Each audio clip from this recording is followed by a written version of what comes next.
Hey, what's going on, everybody? Welcome back to the Chasing Dreams podcast with Charlie and Justin. This is episode 111. So we're recording episode 111 on 1/1, January 1st. Yes. Welcome yes, to 2022, brother. Same to you. Same to you. How was your New Year's celebrations? Uneventful would be the proper word. Actually, no, uneventful would imply that it was there. It just wasn't eventful. I'd say non-existent because there was none. Right. I just same. business as usual. I actually got some sushi, ate that, and went directly to bed. And this marks probably 20 plus years continuing of not witnessing the ball drop.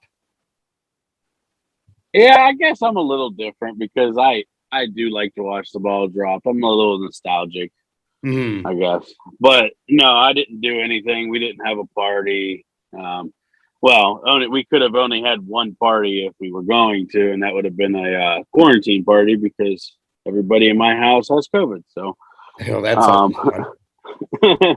yeah. So yeah, we just kind of hung give around. us a little bit of an update on your end without even, addressing it initially. So you've been sick. Right. So I must, and I know this, but I'm going to say this rhetorically on my end, but an answer for the people and the listeners. So training has been scaled back clearly. Correct. Yes. Yeah. Originally when I got Christmas Eve, me and my daughter were like had a real bad head cold. It felt like, and I woke up Christmas Day and I felt better. So I was like, if it would have went 2 or 3 more days, I would have gotten tested. You know what I mean? Like, we still went through the protocol and told all of our family, hey, just so you know, me and Sutton are sick, blah, blah, blah. Just in case they didn't want to come to the house for the holiday. And everybody still came.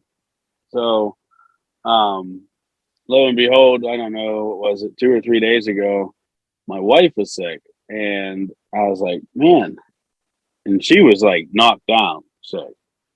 So we took at-home COVID test, and we both had the coronavirus. And then so we ended up taking the send-off test, and they're confirmed. Gotcha. So yeah, it's a little quarantine, a little R&R, I guess, for us. But it sounds like you're in good spirits nonetheless. And I told you when we first started the call before recording, I said that you sound actually pretty good. You don't sound like someone who's sick. And again, that doesn't necessarily mean that you don't feel crappy, but you sound fine.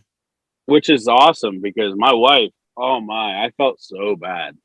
She sounded stereotypically sick. You know what I mean? Like just bad. Same with her mother. Her mom has it pretty bad. So, but no, yeah, I agree. I don't feel like I sound bad. So I feel pretty decent. Like I said, I have a little bit of a headache and, a cough and some other symptoms that aren't, unpleasant, but whatever. Sure. We're just getting by here. I got to talk to my work, talk to the doctor, and they said, as long as the symptoms continue to get better, I can go back to work in the gym and stuff on Tuesday. So, yeah, it's, go time. Nice. So we were discussing last week, being the end of the year, that we were going to get, we postulated that we were probably going to try to get one more episode in by the end of the year, which obviously you getting sick didn't happen. Yeah. So we're doing this on the 1st, which is still our normal Saturday time, but we thought that maybe we might be able to do like kind of like an update episode or a bonus episode where we talk about our goals. But nonetheless, we just decided to do it in this episode, kind of revisiting. We're going to do kind of a twofold or a 2-part episode here, where the first part we're going to discuss our goals from last year and what we did or our progress on them and whatnot. And then we will discuss goals going forward. So what you and I did was we listened to, I had actually listened to 2 episodes that kind of touched on our goals from last year, our initial New Year's Eve or New Year's Day or whatever episode. And then I listened to one after that where we kind of polished up the goals again and spoke on them a little bit more, just so I had a really good idea or a foundation of what we were talking about and what our exact goals were. So let's take turns right now. I'll actually do mine first, just because I have them in front of me. The goals that I set out last year, at the beginning of the year were first and foremost, and this was vague. This was not necessarily a quantitative goal, but I said that I want to be more efficient and streamlined. And the one thing that I brought up with that is in particular to work and my jobs. So my online training business, my clients that I work with at the gym, and then school. And having three full-time jobs essentially is very, very difficult. And it's a lot of time management and ultimately a lot of stress management too. And I said that I wanted to be more efficient because at that point, I couldn't really say that I wanted to grow the business. You know what I mean? Because like if I wanted to grow my businesses, there would be literally no time to grow them. Like I wouldn't be able to train any more people because the hours that I was working was, I was to the point where I was even coming in early and opening the gym up before the gym was officially open to the public in order to train people. So I couldn't make any more professional growth unless I found a way to be professionally more efficient. So that was my one goal that I wanted to hit. And then the other one that I talked about was that I had some financial incentives. Going through the 3-month intervals, I wanted to have a certain amount of money accrued in the bank or in my bank account by or every 3 months. So I would go 3 months, have this much in, another 3 months, have this much in, another 3 months, have this much in, so on and so forth. So those were my two. Before we talk about progress towards it, why don't you share what yours were? All right, yeah. So my three actually, I did three. Basically, I said that I wanted to lose 110 pounds in 21 because I had gained 40 or so pounds in 2020, leading up to 21. So I wanted to get that weight off and then some. And then I was trying to, when I set these goals, I was not a father yet, but almost. And I was trying to think of things to do with my daughter that would make sense to further my progress and the style of parenting that I wanted to have. So I said I wanted to run a marathon with Sutton. And, in doing that, the training for it and all of that would mean a lot of bonding time with her. Yeah. And then the last one was in my opinion, it was a rash goal because if I remember correctly, it was when I hit a big milestone in the gym was like the day before, and I went really really big, and then so I set the goal of I wanted to hit 405 on the bench press, Mhm. and to me that's a huge one, and yeah, so. How about do you want to bounce back and forth and see how we did Yeah, we exactly? could do that. The one thing that I wanted to point out real quickly before we talk about progress there was just there's a noticeable difference between your goals and my goals, where my Yes. goals didn't have necessarily anything to measure them off of. They weren't quantifiable, but with yours were very, very numbers based and very specific. So Right. yours have And like that's something a black and white line or whatever. right. And that's something that I'm excited to talk about because I feel like if you remember last week I was talking about setting the wrong goals Hmm. at the wrong time. Yeah. And that is what I meant, I believe, is I had the right goals, but I had the wrong direction for them. Yes. So I'm excited to talk about that a little bit here, and I'm also excited to hear how yours went because you had some really great goals for 21, and I kind of already know how they went because I've been around you every day since Hmm. the year started. But it'll be exciting to talk about it. Okay, so I'll start then. I'll start with my first goal, which again, to reclarify, was just becoming more efficient professionally. So the three jobs that I do, how could I make sure I do a better job of making the most of my time? Basically, it all boils down to time management with those three. But I don't think time management in the traditional sense, like make sure I'm busy, but make sure the busyness is just completely engulfed in effectiveness. So one thing that I did was, well, you know what I can do is I can actually take this one job at a time, basically, starting with the gym. So mentioned to you earlier that I have this issue where there's too many people that want training, and that's not a problem by any means. It's a fantastic issue that needs solved. But at the time, I wasn't exactly sure how I was going to do it. So one of the ways that I've worked around that is having very open discussions with parents about group training.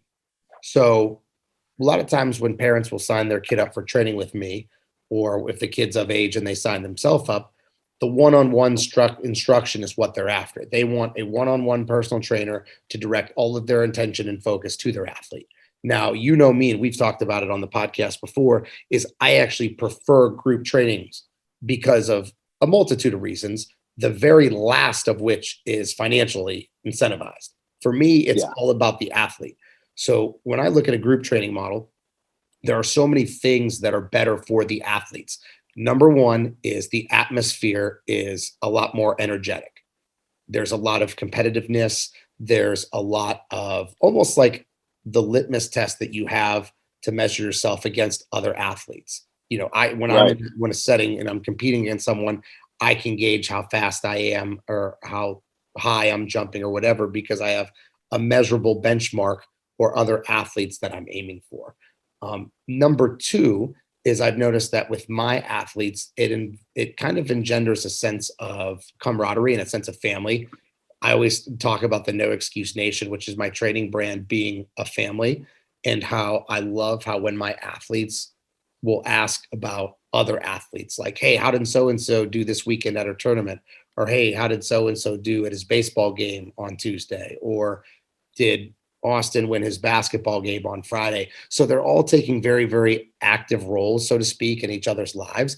And then that kind of transcends into the actual training itself, where I have athletes helping other athletes. So like the cues that I give for certain things, if they see someone do a bad rep of like a certain jump progression or a certain sprint that we do, my athletes will go over them to the other ones and say, hey, I noticed you had a little bit of an internal rotation issue there. Just make sure that knee stays up, where they're actually actively helping me coach, which is awesome. Now, I understand why parents may look at that. There's downsides to that, um, about the lack of focus on one athlete. So if I have five athletes in a group, I can only watch one athlete at a time. But I've gotten so good over the years, just out of pure experience of knowing what to look at, when to look there, and quote, eyes on the guys, keeping a close watch on the things that I need to have a close watch on. So that's really a non-issue. And I try to explain to parents the benefits of group training and how it almost supersedes the benefits of one-on-one, especially after the athlete's experience. Maybe if it's like a first-time athlete or a newer athlete, they need a little bit more coaching and cueing than some of my others do. But once they gain a little bit of traction and experience, then we can put them in a group setting and it's just smooth sailing after that. So the one thing that I've done to get efficiency there is have these conversations with parents. And I have a lot of athletes that are now training in a group setting. So I have two at a time or three at a time or even four at a time with one of my groups. In fact, Mhm. the cool thing is I've even had kids request to be in groups versus solo. So one of my athletes is a football player and a track athlete, and he told me that he wanted to be in this other group with these other three boys. And his impetus for that was that he said that he wanted to compete against one of them, and they're friends. But he again uses that as a benchmark for his progression. Like, hey, this kid jumps very high, runs very fast. I want to make sure that I'm keeping pace with him, so I want to train with him just to kind of continuously use that as progress monitoring. So Right. that is one way I've gained efficiency there. In terms of my online clients, we've talked about it before. I have this new app called Trainerize that I use. So everybody is streamlined into one place, which makes my communication so much easier. So when I communicate, instead of sending emails, which are difficult, I can send an email, or not necessarily an email, but a message or a video message to all my clients. I can send a direct message to all my clients. I have them categorized by what type of client they are, like if they're an athlete or if they're just what I call a lifestyle client. So just, someone who's a non-athlete. But my competitors are grouped into that as well.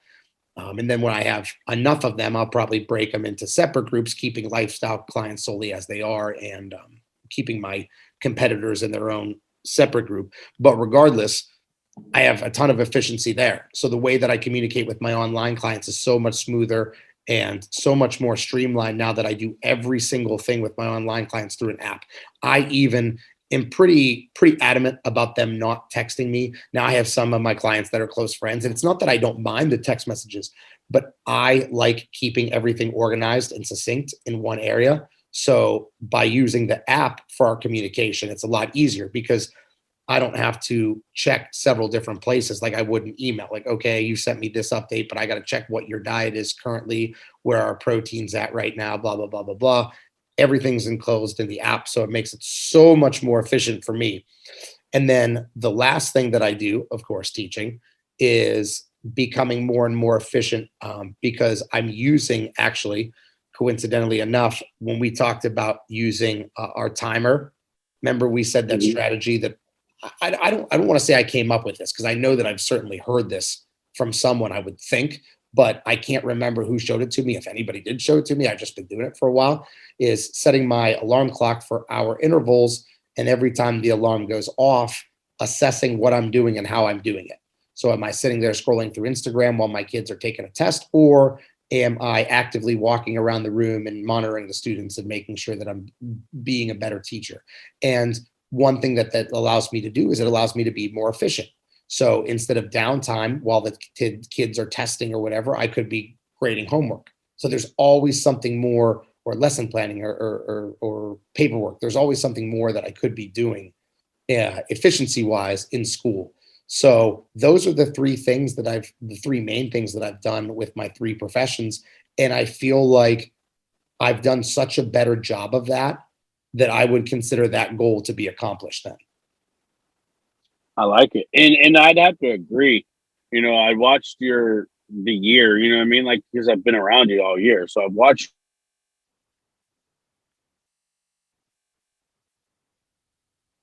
in that one goal you've had, especially in the gym for me, because that's where I see it is with your Yep. clients, and that the app is amazing, and yeah, it's been it's been pretty incredible to watch your year go for sure. Yeah, and I feel like it's funny because people like you and my very close friends and training partners almost have lived this with me. Well, especially Yeah, you're even more of a unique specific case because you have access to the app in a coach client type of relationship with me too. So you actually see the app and you realize that it's effective and it's very yeah, efficient and all that stuff. So yeah, you get to see firsthand everything. So yeah. that would be my first goal, is getting more efficient at things. And I think that to a degree I've done that. Now, looking back in hindsight, and it would have been hard to do with this goal, but I wish that I would have made it more measurable because yeah, I did make things more efficient and I did cover all three of my professions, but I could have just done one of those three things for one of my jobs and then I technically would have met that goal.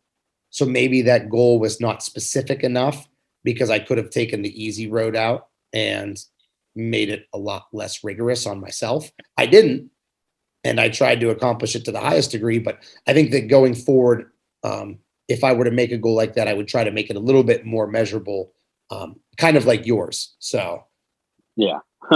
Well, okay. So my first goal was lose 100 to 110 pounds in 2021. mhm. And I will have to cop to that being a complete failure. Uh, and I think the reason that I failed at having that big number to meet this year was I did not understand, and there's no way to understand, I don't think, until you're there, the amount of stress and how hard parenting is, you Yes, know?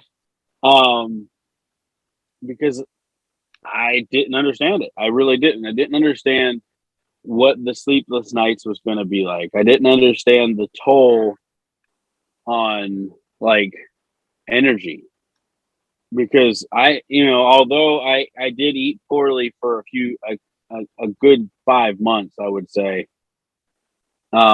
because I just was so, I hate to say it like that, but I was like so stressed out. Wasn't sleeping. The first 5 months of my daughter's life, well, I didn't sleep ever. I didn't sleep in my bed at all, mhm. ever. I slept in a recliner with her up every hour or two. It was tough because she had reflux so bad that she couldn't lay down for any period of time, or she would wake up because she would puke. Excuse me. So I and my wife physically, she's a she's a saint, but she is a bear if she doesn't sleep. So out of the two of us, if somebody's going to stay up, it's going to be me, and that's okay. I took that on the chin, but what that led to was, unfortunately, being able to rationalize making an excuse to not go to the gym or not, go for a walk, something that I enjoy so much, because I was just so tired. Yeah. And if I'd have known what was, and then that goes back to, like, having a goal like that is sizable and that you have to break down into daily wins to get to. Like, so in order to lose 110 pounds in a year, you almost have to win every day, or win 5 out of 7 days every week, 6 out of 7 days every week to obtain that goal. Yeah. I think if I would have said just make progress, maintain the course and make progress, and measurable progress be made, I think it would have been easier. And I'm not, and everybody that knows me knows that I'm not out for the easier goal. That's not who I am. But this year in particular, I think I should have tried for an easier goal, just because it would have made more sense. Well, let me ask you this then. So, in essence, first of all, would it be fair or sufficient to say that you underestimated the time and energy of parenthood? Oh my God. Yeah. Because I know that 10,000%. you obviously didn't take parenthood lightly, and it was something that's been on your mind for years before Sutton was even conceived. I mean, that's something that Right. kind of was a discussion point that you and I had about your weight loss journey initially, is one of the reasons why you started in the first place, was because Right. you wanted to be a father and stuff. So it's not that you underestimated it in terms of didn't take it seriously, but it's one of those things where I'm sure you don't really know until you know, or until you experience it. So that Yeah. said, if you underestimated it to a degree, hypothetically, if you were to be able to go back and say, all right, Justin, here's what we're going to do. We're going to hit the restart button. We're going to go back to this time last year. You're going to have your baby born, but you have the knowledge of what it's going to take to raise that baby for the first year. So basically you go back in time and you know what it's like to raise a kid. Do you think it would have been possible to meet the 110-pound weight loss goal if you actually knew the time management and the stress management and everything that went into it? Or do you think that it would have been almost impossible even if you knew what to expect? Because I just wanted to think it'd be interesting to know. I really do think that I would have known. I think, and that goes for anybody. If you know what to expect fully with something that you have you're in it. You know what I mean? Like, when it comes to being a parent, I mean, I know there's people that aren't, that split, but if you're not going to be that person, you're going to be the one that stays in the game. Mm-hmm. Until you know, you don't know. Yeah. You know what I mean? And I hate to say it like that because it sounds kind of cocky, I feel like. But until I knew, I didn't know. I had no idea that I was going to go 5 months without sleeping more than an hour or two at a time. Yeah, of course. Like, that was tough. But so, yeah, I think I do. I honestly think if I were able to, like you said, hit the restart button on 21 with all the knowledge I have now, when we recorded this episode last year, I would not have set some of the other stuff. And that would have maybe that would have been the main fitness goal, is to lose 110 pounds, because that would have been obtainable. I think the main problem was with last year's goals was I set 3 fitness based goals. Yeah. And and you know how, and most people understand how it works. When you start to have a series of losses, you catch a bunch of L's in different categories, you get discouraged, Hmm. and mentally it takes a toll. And then on top of the sleep deprivation, and literally being out of my element, like I had no idea of some stuff when it come to being a parent. I was like, I don't understand why that baby won't stop crying. Yeah. You know what I mean? Like you just don't know until it takes time, it takes repetition, it takes to start learning their cries and learning why Mhm. and the time of the day, what is going on with that particular child. So I do. I think if I had some more knowledge going into it, I would have set a couple. I would have changed my goals a little bit. I think I would have kept the 110 because that's the most important fitness goal for me. And because realistically, if that once that one's achieved, all the other ones are going to fall in line eventually. Yeah. Yeah. Yeah.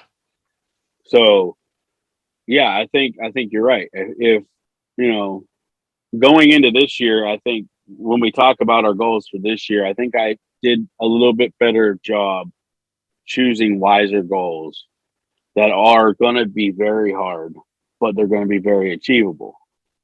Hmm. So, right on. All right. So let's go to my next goal, which was more measurable than the previous. And the next goal that I had was that I wanted to have a certain amount of money in the bank in 3 month intervals. So I wanted to measure how or look at see how much was in it on in March and then in June and so on and so forth. When I did this, I had a pretty good understanding of my financial situation, how much money was coming in, how much money was coming out, and what I would have to do in order to alter either of those, either spend less money, make more money, and then ensure that that money was put away properly. So this goal, I would I would say I did accomplish, although there's a caveat here. So the purpose of me doing this was financial independence and freedom, predominantly to buy a house. That was the main goal, because I wanted to buy my own house in 2021 or soon thereafter. So the reason I was saving all this money was to have a place, because previous to this, for the past over half a decade, I was renting and I wanted to buy Right. my own house. So that was my goal. Well, I believe up until the third interval, up until September, because March, June, and September, month 3, month 6, and month 9, I believe, well, I know for a fact I did hit every goal that I had, but I can't remember how long it was until I officially closed on the house. But regardless, I had met all my financial goals. So I superseded the amount of money that I expected to be in the bank at that time, or that I wanted to push really hard to get into the bank at that time. Um, I will say that it was very interesting how my life changed, and I spent a little bit more frugally, so to speak, and I was a little bit more self-aware of just throwing money at things. Not, I'm a very low maintenance, very, very low cost of living individual as is, but I was just even more cognizant and self-aware of it. But regardless, the only time frame in which I did not meet that goal is after I had purchased the house and made a down payment on it, which again, Right. that was the whole purpose for me saving up. So I wouldn't necessarily say that I literally met that goal 100%, because I didn't have the amount of money in December that I wanted to have in December for that fourth, third month interval.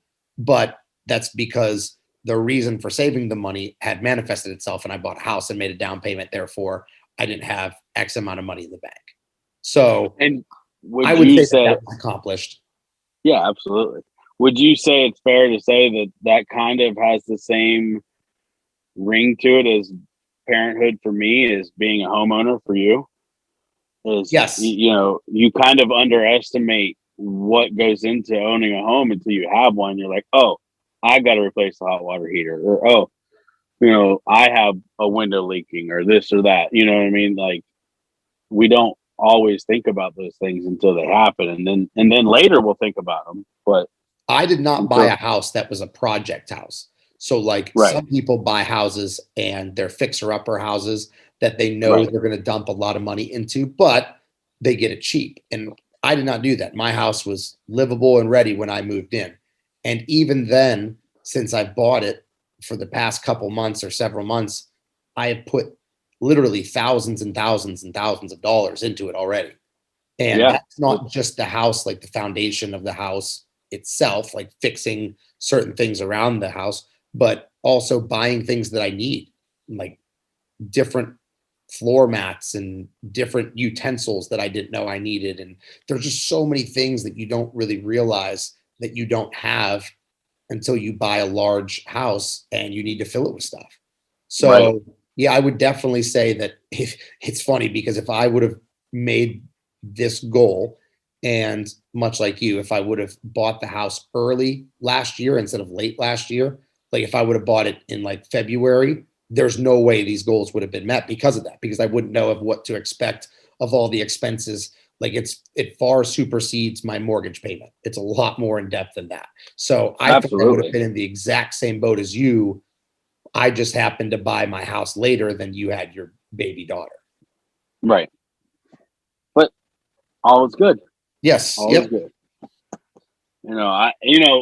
For me personally, I'm taking last year's resolutions as I'm taking them pretty tough, pretty hard on the chin personally because I don't like to fail. I hate it. I embrace it, but I don't like it at all. So I'm taking them pretty tough, but I want to take them in stride and move forward into this new year. And I like the whole idea of setting new goals and changing. I do want to break the cycle of New Year's resolutions failing. Yep. That's what we set out to do last year, and so far you did. You broke the cycle for your goals as far as last year went, as of up to this point, anyways. Um, it's something that I want to get myself to accomplish for 22. But all right, so my second one is my turn. Yep. My second one was, like I said, I set a goal to run a marathon with my daughter, and like subsequently becoming a better father because of the time that we would spend together training for that marathon. Um, the marathon would have only happened if the 110-pound weight loss goal would have happened. Yeah. You know what I mean? There's no way at current body weight to run a marathon in a respectable time without injury.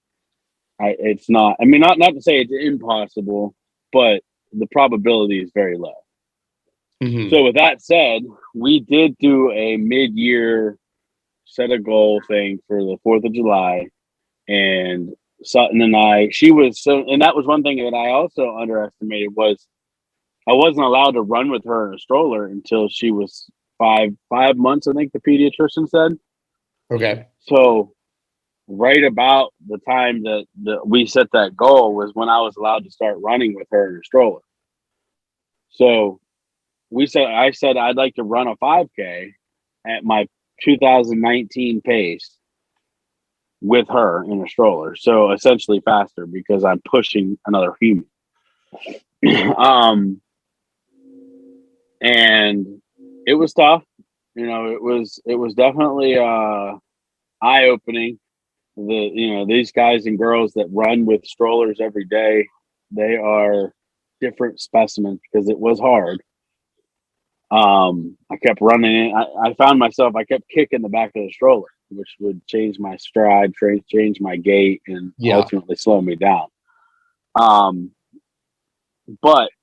I did it. We set the goal to like the mid-year goal to run a 5K with her on the 4th of July, and I said 45 minutes, I think roughly, and roughly we did it. We did it in 45 minutes, and it was pretty cool because like the 3 or 4 weeks leading up to that, I ran and walked with her 3 days a week in the Mhm. stroller, and she like totally enjoys it. So I believe this year I'm going to get her out on the trail a lot more running, and she's going to enjoy it, because that was something I was worried about, was that she would get impatient and not enjoy it, and it would make it hard to complete the workout every day or every other day or however often it was.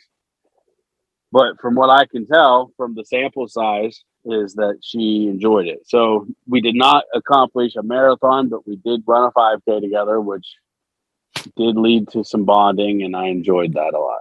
And I would say So that that goal is, it depends on what lens you're looking through, but you could make an argument that that goal was accomplished because after you realized that the initial goal was ambitious, you kind of audibled and reset it to the 5K, like you said, to be more appropriate, still challenging, but appropriate, and then accomplished it after we had set out to do that. So I would say that that one gets a checked box, in my opinion.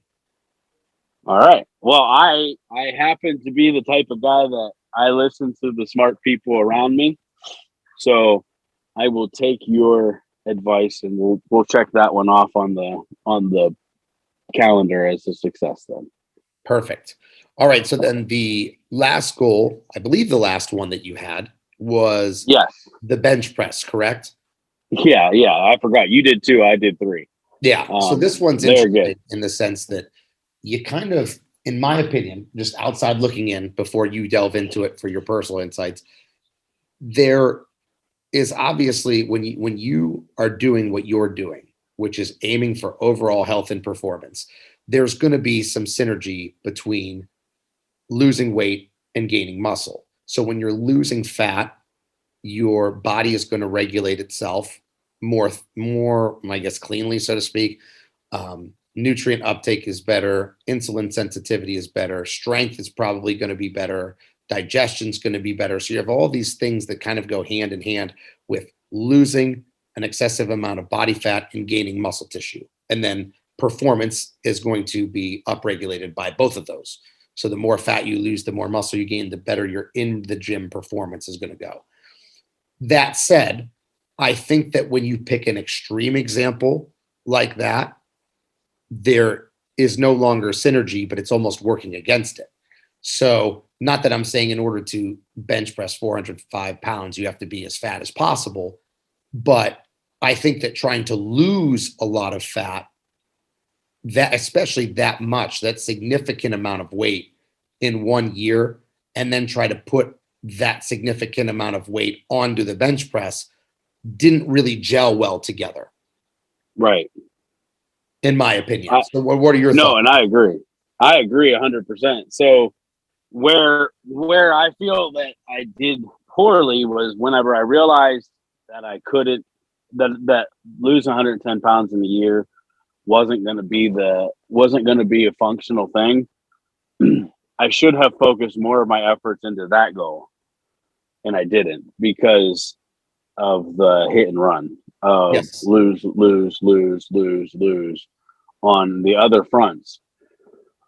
And I think, although I didn't even come close, honestly, to 405, like not even remotely close, I think I did, however, like increase my strength as far as that motion, that compound movement did improve dramatically over the course of 2021. I just don't think that I was doing the right things to get to where I wanted to go. Like I feel like if I would have done the right progressions, like I'd have had a better handle on the progression that I wanted to take, it would have been a little bit, I think I'd have been closer to the goal. But I was doing more of a higher rep workouts throughout the year that didn't allow for the compound movement to be like emphasized on getting bigger, like getting one rep stronger. Well, for Does sure. that And I make, think that when you, sorry to interrupt you, but I think that's no, really you're good. important there when you look at the structure of your programming, because I'm going to make a comparison here, which is really good. We talked about when I was we talk about short-term goals, and when I set that goal for the straddle split that I didn't accomplish, and the rationale I gave on different episodes when we talked about it, because we spoke about it several times now, was the fact that it wasn't important to me. So my training towards that specific goal kind of tapered down. I wasn't practicing an excessive or a lot of mobility work on a regular basis, just what I needed for performance benefit and workout benefit. And then I let it go. I didn't go above and beyond in order to elicit the change that I would need in order to do a full straddle split. So that said, like you alluded to with the programming, is you could have structured your workouts appropriately to gain over 100 pounds on your bench press. But to do that in a year, that's exactly what you would have had to have done. You couldn't just, so your bench press did improve because you did it regularly, but it didn't improve that much because just doing, quote, normal benching is not going to be enough. It's almost like your entire programming, and you said it earlier with your weight loss goal, that was the most important fitness goal. This one clearly was not as important and is a little bit more superficial. Therefore, you didn't plan accordingly because it wasn't as important to you, which is human nature, you know? I agree 100%. And that's, that's, I think, the reason for the failure was I prioritized not as important goals last year as a whole. I just didn't put the right priority on the right things. But I think we've lived and we've learned from that. And now it's time to refocus and put the right goals in the right places to do the right things. Sure. So, well, that's a good place to go to a commercial break, because we kind of did a full, very, very thorough and comprehensive review of our goals. So what do you say we go to a commercial break and then we talk more about our upcoming goals then for this year when we come back? How about that? I like it. All right. So with that, we'll go to a commercial break and we'll talk to you guys momentarily. As listeners of the Chasing Dreams podcast, we know that you demand the highest quality at all times. If you're interested in quality, look no further than Beast Mode Baking. Beast Mode Baking aims to bring the highest quality, creative, and of course delicious baked goods to your home with nationwide shipping. All orders need to be pre-ordered to ensure they're packed fresh and shipped out to you as soon as possible. Beast Mode Baking offers a flat rate of $15 for shipping due to the size and weight of the cookies and doughs. So if you're interested in Beast Mode Baking, please contact CEO Shannon Knorr. That's at SKNORR13 on Instagram, and order your delicious baked goods today, because every time you support them, you're supporting the podcast as well. And we're back. So prior to the break, Justin, we talked about what goals we did and did not accomplish for 2021. And we also said that now we are going to divulge our goals for 2022. There's a little bit of irony here, because you and I talked previous to this episode, just in person on the phone, that we wanted to, actually you said that you wanted to make your goals less specific and more vague. Yes. And the irony is that my main goal was very, very vague, and I actually want to make my goals very specific. So you and I are actually going to go in complete opposite directions here for our 2022 goals as far as what they mean and how we measure them. So I'll go first, like we've been doing. We'll just go back and forth. I have them written down. I just want to make sure that I have the notes in front of me. Okay, so I have 3 goals for this upcoming year, and I'll annotate them appropriately after I list what they are. I want to have 10,000 followers on Instagram. I want to weigh 220 pounds of body weight, and I want to do at least 10 interviews on the podcast. Now, these are kind of like aim small, miss small goals. So they have a high degree of specificity, and I didn't want to make my goals too general, because then I might not hit them exactly where I wanted them. I thought if I focus on something not very small, but very, very specific, then my chances of missing are very slim, because I know exactly where the target is and exactly what I'm aiming for. Now let me go back through it and touch on these. So the first one was I wanted 10,000 followers on Instagram. That has nothing to do with self-validation or satisfaction of having people follow me. I know that in society that's talked about a lot is people who chase likes and they get a sense of comfort and validation from others, especially on social media by having people like their stuff. Mine has nothing to do with that. The reason that I would like to get that many followers is simply because it allows me to have a greater degree of outreach. So Right. I treat my social media like a business. It's promoting my business, my training business, my nutrition business. So the more followers I have, the more my things are going to get reposted, the more my things are going to get liked, the more they're going to get shared. And that's going to consequently help combat the Instagram algorithm in my favor. So it's just growing exponentially. So I think that the 10,000 follower mark is going to require a lot of effort, a lot of frequent posting on my end. But I always said over the past year, several episodes, that I wanted to grow my following, grow my following, grow my following. Well, my following has grown, but it's been minute. Whereas now I can actually put a physical, tangible number on it and say, hey, 10,000 followers by the end of the year. That's what I want to hit, because I feel like my outreach will be, well, almost 10 times what it is now. The second goal that I have is that I want to hit a 220-pound body weight. So that body weight goal for me is kind of body composition specific. So this is where it gets not measurable. Is I want to make sure that I just don't add weight for the sake of adding weight. So I don't want to put on X amount of pounds of fat just to say that I made it to the goal. So I'm going to be doing regular updates with my coach, obviously showing full transparency on social media with physique updates as well. So that way I make sure that body fat is relatively in check. And I want to get at a 220-pound body weight void of any issues. So by issues, I mean maybe skewed blood work, cholesterol, looking at potentially having some digestive issues, because that's going to require me to put down a lot of calories. So I want to make sure that I don't run into any GI distress when I'm trying to meet that goal. So basically a 220-pound body weight that's somewhat reasonable body composition. And then the last thing was, in order to help grow our podcast, I wanted to do at least 10 interviews. So you split it up into a year's time. That's less than one a month, which is completely feasible. However, with your schedule and my schedule, I think that could be extremely difficult if we don't manage it appropriately. So I think that that's a goal that's a little bit loftier than it seems, to make sure that we interview 10 people. But that's also the type of goal that the only way I would not meet it is if I didn't work specifically towards it.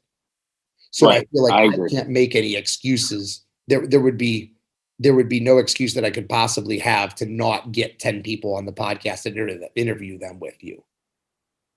So I love it. Those are my three in a nutshell. I want to have 10,000 followers on Instagram. I want to increase my body weight to 220 pounds in this off season. And I want to make sure that we interview 10 guests for our podcast this upcoming year. I love your goals for Thank 22. Excuse me. Sorry. So, my turn. I as well have 3 again. And I like you this time around but the way that I want to measure them is going to be specific, if that makes sense. So above all else, priority goal number 1 is just to be the best father and best human that I possibly can. So with that goal, I'd like to expand on it is, if I see an old lady at a grocery store struggling to unload her grocery cart, I want to make it a point to help her unload her groceries into her car. Mm-hmm. And I want to be a physically involved with every aspect of my child's life. Okay. So above all else, be the best father and best human that I possibly can. Mm-hmm. And then I want to make progress. So goal number 2 is make progress. I want to make progress in the physical world. So in weight loss, in strength, in conditioning, body composition. So I'm going to say we, because I'm tasking you with part of this and we had talked about this already. I want to make progress validated by 2 people every month.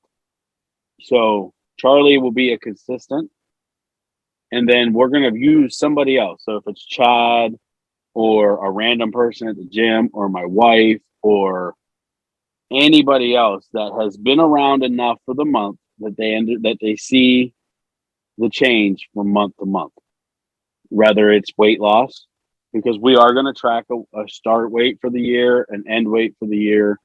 So we'll have some physical markers to track, but I'm not hanging a specific weight or specific strength goal, a specific running goal, a specific any goal on it. I want to just incrementally make progress every week, every day, every month.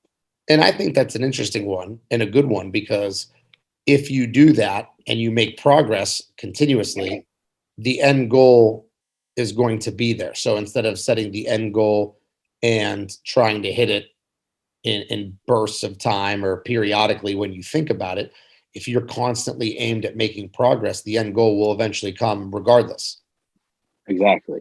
That's my thought process on it. And then my last one is to prioritize success, financial success. So I cheated and I did part of that goal in 21 when I accepted a new position in a new company. And I've already started this goal by making it a priority to save some money every month and get out of the negative, not negative, but out of the cycle. I want to break the cycle of living paycheck to paycheck. Yes. So, yeah, I'm gonna do similar to what you did, is set a goal every 3 months, and I will see where I'm at as far as money goes. And on the contrary with that is I also want to compare my budget, because I have an actual budget now where I've never really done that, and we've kind of always just flown by the seat of our pants. Yeah. So I want to make sure that all the marks on the budget are checked. All the boxes are checked, and that will in turn put money in the bank. So yeah, I think those goals are very well thought out, and they're also have a high degree of diversity. So right. And that was my goal too, my plan was to not be only in the fitness world or only in the personal world. I wanted to make just all around be a better person for completing next year. Yeah, no doubt. And I think that last year we did a really good job, in my opinion. Could have been better, but still good nonetheless. Was that we did a fair job, in my opinion, of revisiting our goals periodically for the audience and our listeners. So what we did was we set these goals in January or December or whatever, and then, unlike most people who just let them go by the wayside and don't discuss them or talk about them or track them, we revisited them, even months down the road. I think that if I recall correctly, we had one summer episode where we talked about our New Year's resolutions. Said kind of like, hey, we're halfway through, we close. What are we doing? How's it going for us? So I think that, at least I can speak for me, is it really, really helped me kind of make sure I was on track, in a sense, because I didn't forget about it. I made sure that it was something that was in the forefront of my mind pretty regularly. So I thought that helps. So we'll make sure that we do that going forward, you and I both. We know that these are the goals now, so let's make sure that we revisit them with our listeners pretty frequently, because I think it'll just upregulate our accountability, perhaps. Yes, I agree. All right, man. Well, let's, I guess, proverbial and pretend over Zoom here. Cheers to a prosperous 2022, not just for us, but for our listeners and everybody that we're very, very grateful for. I agree. Yeah, absolutely. And, take the time to encourage everybody who listens to set a couple goals for yourself, but don't let them go to the wayside. Yep. Make sure that there are things that are going to have a lasting impact on your life or other people's lives, because if the impact isn't going to be lasting, then the effort towards them probably isn't going to be lasting either. Right. All right. So with that, we have come to the end of another episode of the Chasing Dreams podcast with Charlie and Justin. This has been episode 111. We appreciate your listenership, and we look forward to a wonderful, splendid year going forward with you guys. Unbreakable, unstoppable, I'm pushed to the edge and take it all. I'm born to be untamable. Go